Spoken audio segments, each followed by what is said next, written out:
السلام عليكم ورحمة الله وبركاته.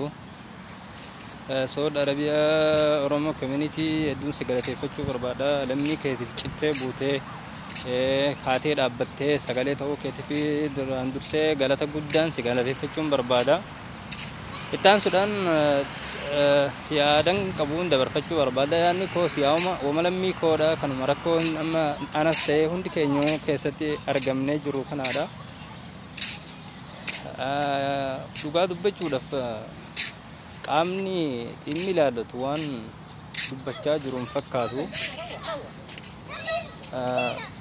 wanni kun waan nama tokko qofaati miti waan walooti waan waliin taanee sagalee taanee dhimma kana keessatti xiyyeeffannoodhaan darbuu dandeenyu tokkodha.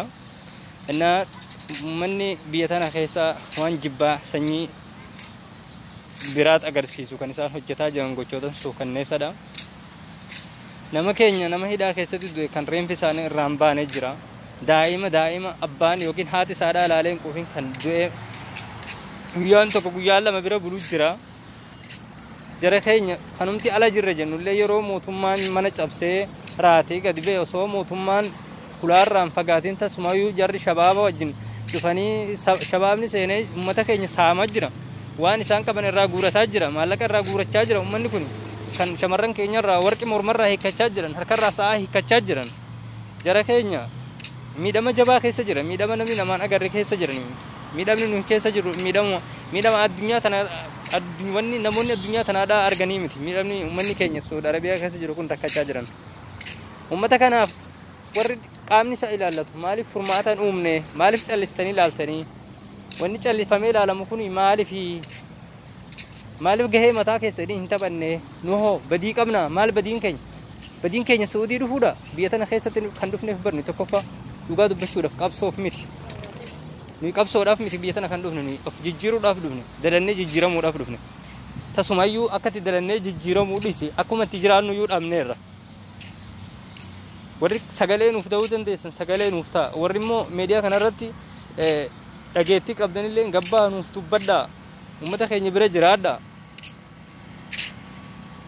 Innaa dhaamsi koo kana hanguma danda'amaa ta'e tokkollee nuuf iyyaa nuuf dirmadhaa. Lammiif galchana maaliif jennere? Ergaa har'a waliif hin dirmanne yoom waliif dirmanne yoom waliif dhaabbanne yoom dhugaan keenya nuuf ifooma. Haadhi mucaa daa'ima abbaa irratti gattee kan qabamuu jira, kan abbaan haadha irratti gatee qabamuu jira. Namni kun maal nyaatee dhuga? Wanni namni kun nyaatee dhugu maali? Akkamitti jiraachuu danda'a namni kun? Yaa jara keenya waan dubbannu hin qabnu bara kana barri kun Saudii barri kun Waahid Ushriin kun bara jabaadha, bara hacuuccaa qabu, bara nageenyi biyyattii tana keessatti dhabameedha. Keessattuu uummata keenya irratti kan labsiin guyyaan itti bahu, kan mootummaan itti wal jijjiiru, qaamni mootummaa biyya tanaadha. Tokkorraa lamarraa sadeerraa kan nu ittiin wal jijjiiru, kan hoggaa tokko humni laafate tokkoon itti nu jijjiiran, yeroo tokko laafate tokkoon itti nu jijjiiran. Akka nama sirna bittaa keessa jirra yaa jirani. Karaa gaalaa banee waa bitan nu dhabneerra. Karaa inni daa'imni hafee fi manatti qabu karaa gadi baanee bishaan daa'imni dudduufi waan daa'imni teenya soorattuun binnu dhabneerra. Akkaataatti dalagannus hin qabnu, dalagachuus hin dandeenyu. Akka dalannees isaanumaan nu dhorka. Akkatti gabbaanee waan bitanillee isaanumaan nu dhorka. Gadi baanee waa bitannetti daa'ima teenya kophaatti dhiifnee galla. Yoo ammoo daa'ima tana biraas callisnee teenye maali wanni nyaatamee dhugamu? Ilmi namaa kamuu immoo waan isarraa eegamu tokko bahachuudha qaba. Abbaan daa'ima guddifachuuf waan bahachuudha qabu qaba. Akkamitti taaree wanni kun?